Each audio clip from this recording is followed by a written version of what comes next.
Okay, welcome back. New picture. Okay, basically, where was I? Yeah, the guy that plays Thomas Andrews, fantastic. The guy that plays Bruce Ismay, fantastic. The person that plays Molly Brown, they don't do it right. She's more of...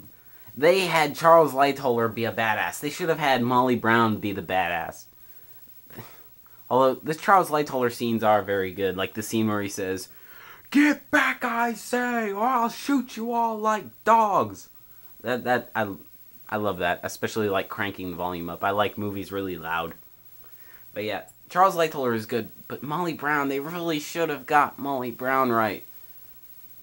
Molly Brown was awesome, and they kind of fucked it up a little bit. But I can forgive them because they got so many of the other characters right. Like, Bruce Ismay, they did... The guy that plays Bruce Ismay is almost perfect. Like I said before, the captain is... Oh, Bernard Hill, you are awesome. I love you. Oh, best actor ever. Okay, now I'm getting way ahead of myself, but yeah. He did the captain so well. I mean, I don't think it quite happened the way they depict it is the captain, after the ship hits the iceberg, and basically they all go into a room, and Thomas Andrews basically tells them that the ship is doomed. He, after that, goes into kind of a catatonic state where he's just kind of like, all he can do is kind of sit there and shit himself. He's like, yeah, women and children, yeah, lifeboats, yeah, like that for the rest of the movie. And he doesn't do much, except tell the wireless operators, to call for help, which really doesn't amount to much. But yeah, but I don't think it happened quite like that. I think maybe he was a little bit more active. There were reports of him, shouting things with the megaphone and stuff, and I think they recovered the megaphone from the wreck, which is pretty cool. But yeah, there's reports of him doing more things. I don't think he just kind of standed there the whole time and just kind of sit there drooling. And the scene where they show Captain Smith dying is awesome, and I love it, but it's probably not very accurate. Basically, the ship is almost about to go down, make its final plunge, and, the water is a couple inches away from completely overtaking the bridge area, and going over the boat deck, and Lightoller's behind, standing on top of the upturned collapsible B lifeboat, shouting things, basically, waving his hands up and down and going, screaming and yelling, screaming and yelling, screaming and yelling. And he's just kind of standing there, and there's this lady holding a baby, like, Capitan, where should I go, please? And he's just like, duh! And he turns around and walks into the bridge, but the bridge is half submerged. So he doesn't go to the bridge, he goes to the place behind the bridge. Like, it's the sealed off area with 2 doors and windows. So basically he walks in, shuts all the doors so the water can't, like, rush in, and he just stands there holding because the Titanic had 2 wheels. It had one wheel for, normal, and they had another wheel for when they get near shore. But yeah, he goes to the second wheel, and just kind of stands there, holds the wheel, and just kind of stands there as the water comes up the windows and shit. And it's awesome because once the ship goes up under enough to where the pressure would break the windows go smash, and the water goes whoosh, and he grabs the wheel, looks down, and the water just covers the camera, and then it cuts to something else. That's awesome, but I don't think that's probably the way it actually happened. The way I think it probably actually happened is he probably, at some point, like, he probably got washed off the ship. He probably didn't go into the ship. There are reports of people that saw him swimming away. There are reports of people that saw him, like, what was it? Like, trying to help with the lifeboats or something. But also there's a lot of people that say they saw him go to the bridge, so it's really open to interpretation. But yeah, it probably didn't happen quite as awesome as it did in the movie.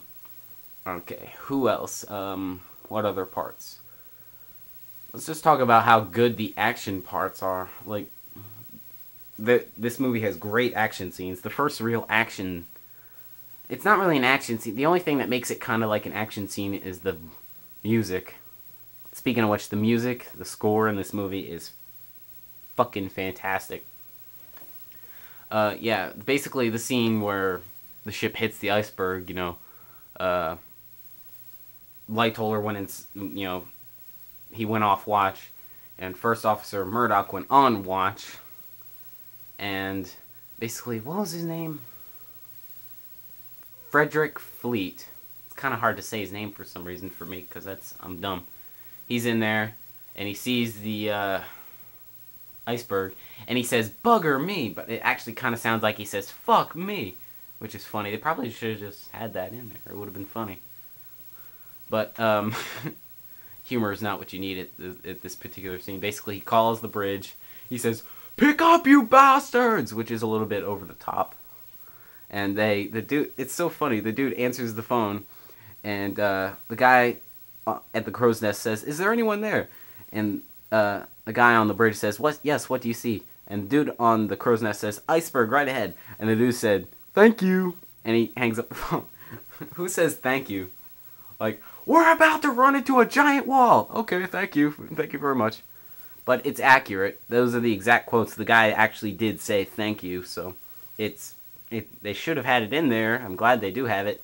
But it's a little funny. And, you know, Murdoch, hard to starboard. I love all that shit. Although a lot of people say it's wrong because Murdoch says hard to starboard, and the guy, Quartermaster Hitchens, at the wheel turns the wheel to port instead of starboard. Oh, wait, no. I got that fucked up.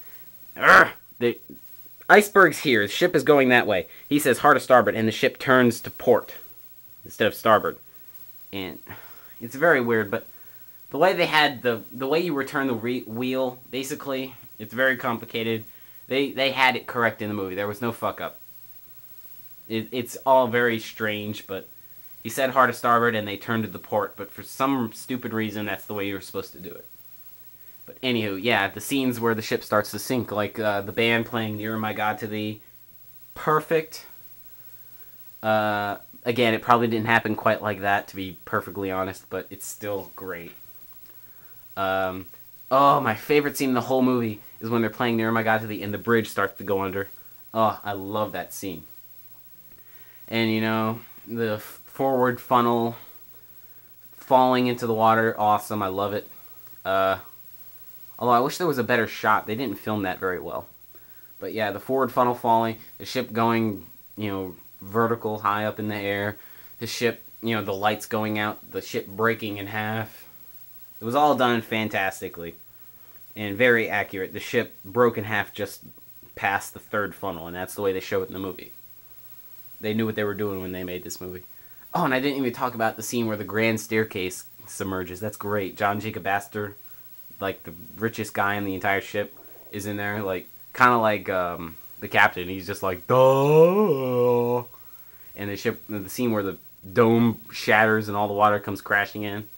And then the next shot is water going through a hallway and all the doors blasting open, which again probably isn't quite accurate, but yeah, maybe. I mean, I don't know. Pressure from a huge ship like that going down. Who knows? Yeah. And then the ship going vertical and then going straight down. And then there's this shot, which is like my favorite shot in the movie of, you know, seeing Titanic and Liverpool, although you can't see Liverpool there because Liverpool's just under the water. Yeah, that is... Oh, and also when the ship goes under and you see the ship, you see the letters Titanic going past Jack and Rose, going down. You see the ship going down, down, down, down, down. And the sound design, the moaning noises the ship makes when it's sinking. It's perfect. This movie was fantastic. Screw all you people that hate on it. It's got Halo syndrome. Basically, if it's really, really popular, there's gonna be people that hate it because it's really popular. Not because they actually hate it. It's because it's really popular. Basically, I know this wasn't what I usually do, but I had to get this off my chest, goddammit. I've been holding this in for a long time, and I just had to get my Titanic out of me. So there, now it's out. So now we can go back to, you know, getting killed by a tank again. Actually, I've been doing too much Left 4 Dead videos. I need to do something else. I think I've played Left 4 Dead a little bit too much. Anywho, that was my review. Wasn't so much a review as it was a rambling mess. Thank you for watching.